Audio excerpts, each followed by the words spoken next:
மஹிந்த ராஜபக்ச அவர்களுக்கு உத்தியோகபூர்வமாக நேற்றைய தினம்தான் தொடர்பான ஒரு ஊழல் குற்றச்சாட்டுல கடந்த காலத்துல இப்படித்தான் ரணில் அவர்கள் அழைக்கப்பட்டார். கைது செய்யப்பட்டார். மஹிந்த ராஜபக்ச அவர்களும் 12ஆம் தேதி விசாரணைக்கு அழைக்கப்பட்டதை தொடர்ந்து அவர் கைது செய்யப்படவும் வாய்ப்பு இருக்கு. மஹிந்தா இடதுசாரி கொள்கை காரணம் யாருன்னு பார்த்தால் பசில் ராஜபக்ச இவரையோர் கைப்பாதையாகவே வடக்கு கிழக்கு தமிழ் மக்களை என்ன செய்தார் என்று கூட இருக்கு. அந்த ஜாகா பொலிட்டிக்ஸ் சொந்தங்களுக்கு அன்பான வணக்கம். இன்றைய தினம் நம்ம பார்க்க போற காணொலி என்னவென்றால் மஹிந்த ராஜபக்ச அவர்களுக்கு உத்தியோகபூர்வமாக நேற்றைய தினம்தான் லஞ்ச ஊழல் மற்றும் குற்றத்தடுப்பு பிரிவினரிடமிருந்து அழைப்பாணை என்று போயிருக்கின்றது.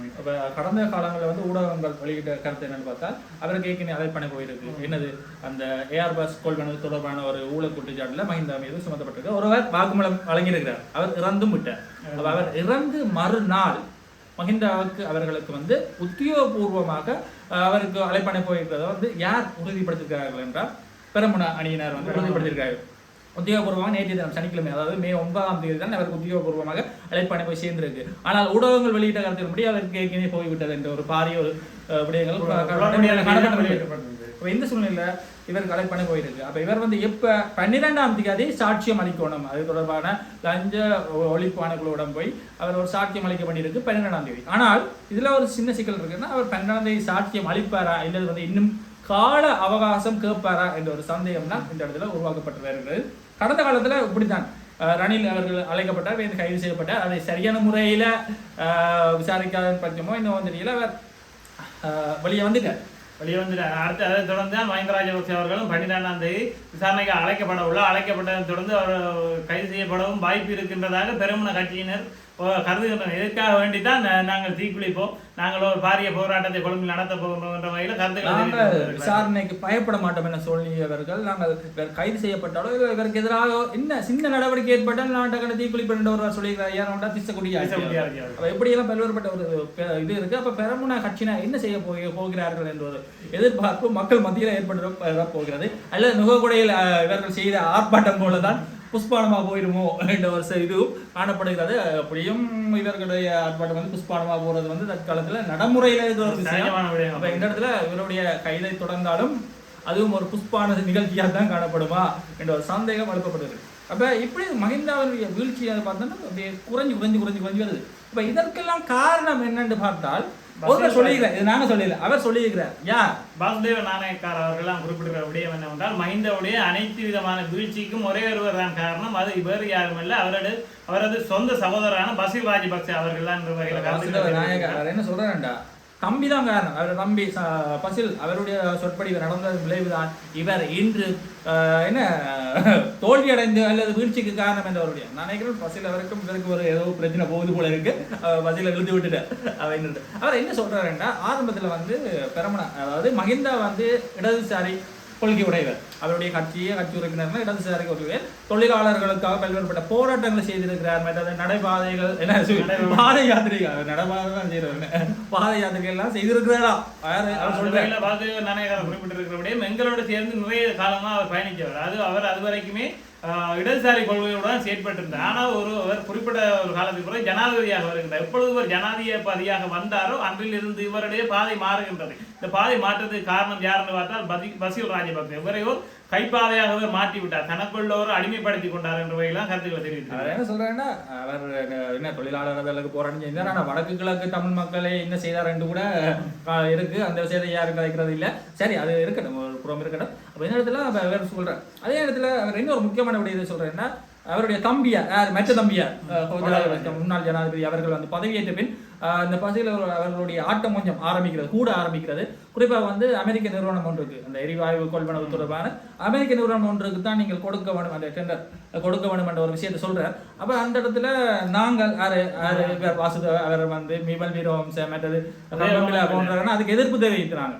அப்ப அந்த இடத்துல தான் உதயகம்பல வீரவம்சம் வெளியேற்றப்பட்ட அமைச்சர்கள் ஒரு விஷயத்தை சொல்றேன். அவர்கள் இல்ல அமைச்சரையில நான் இருக்கணும் என்ற மாதிரி தானும் வெளியே வந்துட்டேன் என்ற மாதிரி தென்னிலங்கை சார்ந்த ஒரு தனியார் வானொலி ஒன்றுக்கு வழங்கிய நேர்காணலில் போதுதான் இந்த விடயத்தை அவர் சொல்றார். அப்ப உண்மையான விஷயங்கள் எல்லாம் நடைமுறையில் இருக்கு. அது மட்டும் இல்ல, அவர் பேருந்து பிற்பட காலங்களில் மஹிந்தாவிடம் இருந்த அந்த நிதி அமைச்சர் பதவியும் பறிச்சு கொண்டுட்டார்.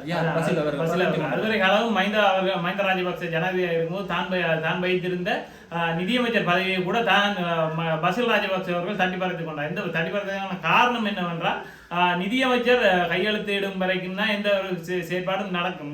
இறுதி நிதியமைச்சர் என்ன நிதி வழங்கணும், எந்த ஒரு திட்டமாக இருந்தாலும் நிதி வழங்க வேண்டும். அப்ப நிதியமைச்சர் நிச்சயமாக இறுதி முடிவாக தான் கையெழுத்து ஒப்பமிட வேண்டும். முக்கியமான நிதி சார்ந்த விடயங்களுக்கு முக்கியமா நிதியமைச்சருடைய செல்வாக்கு அங்கு காணப்படும். நிதியமைச்சர் ஒப்பமிடணும். அப்ப நிதியமைச்சர் தன்னிட இருந்தால் தனக்கு பிடிக்காத விடயங்களை யாரும் செய்ய முடியாது என்பதற்காக பசில் அவர்கள் நிதியமைச்சர் பதவியை பறித்து கொண்டார். அப்ப அதன் பக்க விளைவு என்ன என்று பிறகு தெரிய வருகிறார். அந்த மாதிரி தன்னுடைய நேர்காணலை அவர் சொல்லியிருக்கிறார். நான் நினைக்கிறேன் இவருக்கு ஏதோ ஒரு கொடுக்கல் வாங்கல் பிரச்சனை இருக்க போல இருக்கு. அந்த இப்போ பார்த்தாலுமே இந்த அணியில அந்த பொருளாதார பிரச்சனை இந்த பிரச்சனை வருதே தவிர நல்லாட்சி செய்தார்கள் அங்க நல்லாட்சி செய்தார்கள் என்ற ஒரு கருத்துக்கள் வருது. இதுல பார்த்து நானே இன்னொரு விடயத்தை குறிப்பிட வர மறைமுகமாக உதயகாமன் பிள்ளை மற்றும் விமல் வீரவன்சன் மற்றும் தன்னை தானே குறிப்பிடுகிறார். நாங்கள் நல்லவர்கள், நாங்கள் மக்களுக்காக போராடினவங்க, அதாவது இடதுசாரி கட்சியில இருந்தவங்க, நாங்கள் மக்களுக்கு அதிகப்படியான நடைபெற நடத்திருக்கிறோம் வகையில கருத்துக்களை தெரிவித்தது மாத்திரமன்றி மஹிந்த ராஜபக்ச அணியில் இருந்த கோட்டாபய ராஜபக்சவின் தற்போக்குத்தனமான மிதமிஞ்சிய தனத்திற்கான ஒரு எதிர்ப்பை நாங்கள் தெரிவித்து வந்தாங்க. ஆகவே நாங்கள் நல்லவர்கள் என்ற வகையில் தங்கள் மீதான ஒரு நல்ல சாயத்தை பூச பார்க்கிறார்கள். இடதுசாரி கட்சிகள் தொழிலாளர்கள் மற்றும் உழைப்பு வர்க்கத்துக்கு ஆதரவாக இருப்பவர்கள் இடதுசாரி என்று சொல்வார்கள். ஆனால் இவர்கள் ஆட்சி காலத்தில் தலைவர் ஒருவர், அவருடைய அவருக்கு நிதியமைச்சர், அவருடைய சகோதரர், அவர் பிள்ளைகள் மாமன் மச்சான் எல்லாம் பதவியில் இருப்பார், அமைச்சு பதவியில். அவருடைய பிள்ளை முக்கியமான விளையாட்டுத்துறை அமைச்சராக இருப்பார். குடும்பத்துக்குள்ளே தங்களுடைய பதவிகளை பகிர்ந்து எப்படி இங்கே தொழிலாளர்களுக்கு நீங்கள் சரிசமன மதிப்பீர்கள் என்றெல்லாம் இருக்குதானே. இப்போ இடதுசாரி என்றால் மக்களுக்காகவும் மற்ற தொழிலாளர்களுக்காகவும் காய்ப்பவர்கள். ஆனால் இங்கே வாயால்தான் வட சொல்றீங்களா என்ற மாதிரி மக்கள் தங்களுடைய கருத்துக்களை பதிவு செய்து வருகிறார்கள். தொடர்ச்சியாக பார்ப்போம் என்ன நடக்க போகிறது இந்த இலங்கை திருநாட்டில். இப்போ மஹிந்தா கைது செய்யப்படுவார்கள், ரணில மாதிரி ஒரு நாள் 2 நாள் கைதாக இருக்க போதா என்ற மாதிரிலாம் பல்வேறுபட்ட விமர்சனங்கள் எழுதப்பட்டு இருக்கிறது. அப்போ இந்த இடத்துல இன்னொரு முக்கியமான விடயத்தை பார்க்கணும் என்னென்றால் போதனா வைத்தியசாலை, யாழ்ப்பாண போதனா வைத்தியசாலை பாரிய ஒரு தீ விபத்து ஒன்று ஏற்பட்டிருக்கிறது. அதிகாலை, நேற்றைய தினம் அதிகாலை 1 மணி அளவில் தான் இந்த பாரிய தீ விபத்து ஏற்பட்டிருக்கின்றது. இதனை தொடர்ந்து அதிகப்படியான மருந்துகள் பெருமதி வாய்ந்த மருந்துகள் எல்லாம் சேதமடைந்திருக்கின்றதாக குறிப்பிடப்படுகிறது. அதிலும் முக்கியமாக 60% மருந்துகள் சேதமடைந்திருக்கின்றது. காரணம் என்னவென்றால் அந்த மருந்த களஞ்சிய அறையிலே பஞ்சுகள் மற்றும் அசிட் போன்ற இலகுவில் தீப்பற்றக்கூடிய அதிகப்படியான பொருட்கள் இருந்ததன் காரணமாக தான் இந்த அதிகப்படியான சேதங்கள் இடம்பெற்றிருப்பதாக தற்போது குறிப்பாக அண்மையில் ஒரு குளிர் ஊட்டப்பட ஒரு அறை ஒன்று அமைக்கப்பட்டிருந்தது மருந்துகளை பாதுகாத்து.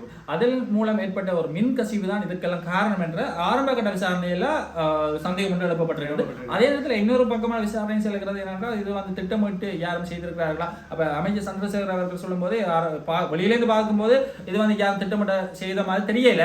அப்ப நான் விசாரணையை முடிக்கத்தானே இதுக்கு உண்மையான காரணம் அறியலாம் என்ற முறையில அமைச்சர் சந்திரசேகர் அவர்களும் குறிப்பிட்டிருக்கிறார். அதே நேரத்தில் அவர் இன்னொரு முக்கியமான விடயத்தை சொல்றது என்னன்னா உடனடியாக அந்த மருத்துவத்துக்கு தேவையான மருந்து போதனா வைத்தியசாலைக்கு தேவையான மருந்துகள் வர வைக்கப்படும் என்ற ஒரு நம்பிக்கையும் அவர் கொடுத்திருக்கிறார். ஏன்னா கிட்டத்தட்ட 60% அதிகமான மருந்துகள் அழிக்கப்பட்டமையினால் நோயாளிகள் பல்வேறுபட்ட சிரமங்களுக்கு உள்வாங்கப்படலாம். அப்ப அருகில் உள்ள அரச வைத்தியசாலைகளில் இருந்து இந்த மருந்துகள் கொள்வனம் செய்யப்படுகிறது என்ற ஒரு விடயத்தையும் அவர் தெரிவித்திருக்கிறார். அப்ப தற்போது இருக்கின்ற இருப்பை வைத்துக் கொண்டு 1 கிழமை 2 கிழமைக்குள்ள சமாளிக்கலாம் என்று யார் சொல்லியிருக்கிறார்? சத்தியமூர்த்தி அவர்கள் சொல்லியிருக்கிறார். இப்ப பொறுத்திருந்த இது திட்டமிட்டு மேற்கொள்ளப்பட்டதா அல்லது விபத்தா என்று பொறுத்திருந்தா பார்க்க வேண்டும். ஆனால் தனியார் மருத்துவத்துக்கெல்லாம் நல்ல உழைப்பு போல இருக்கேன். அது இப்ப மட்டும் இல்ல எப்பவும் இடம்பெற்று கொண்டு வருகின்றது. ஆனால் தற்போது இந்த விடயங்களை பொறுத்தவரையில எப்படி போகும் தெரியாது. இதை பற்றி தனியார் நிறுவனங்களில் நல்ல உழைப்பு போல இருக்கு. அப்ப இது இந்த சந்தேகத்துல மக்கள் பார்வை காணப்படுகிறது. ஒருவேளை யாரும் திட்டமிட்டு செய்துட்டார்களோ என்ற மாதிரி ஏற்கனவே முக்கியமான பாராளுமன்ற உறுப்பினர்கள் இந்த அரச மருத்துவங்கள் இந்த அரச வைத்தியசாலையெல்லாம் தனியாருக்கு இயங்குகிறார்கள், அவர்களுக்கு தான் விசுவாசம் இருக்கிறார்கள் ஒரு பாரிய ஒரு குற்றச்சாட்டு இருக்கின்ற இந்த சூழ்நிலை இந்த விபத்தை எவ்வாறு அணுகப் போகிறார்கள் என்பதுதான் முக்கியமான கேள்வியாக இருக்கிறது. தொடர்ச்சியாக பார்ப்போம். இவ்வாறான செய்திகளை நீங்கள் நேருக்கு உடன் அறிய எண்ணத்தை அணுக வேண்டும். நன்றி, வணக்கம்.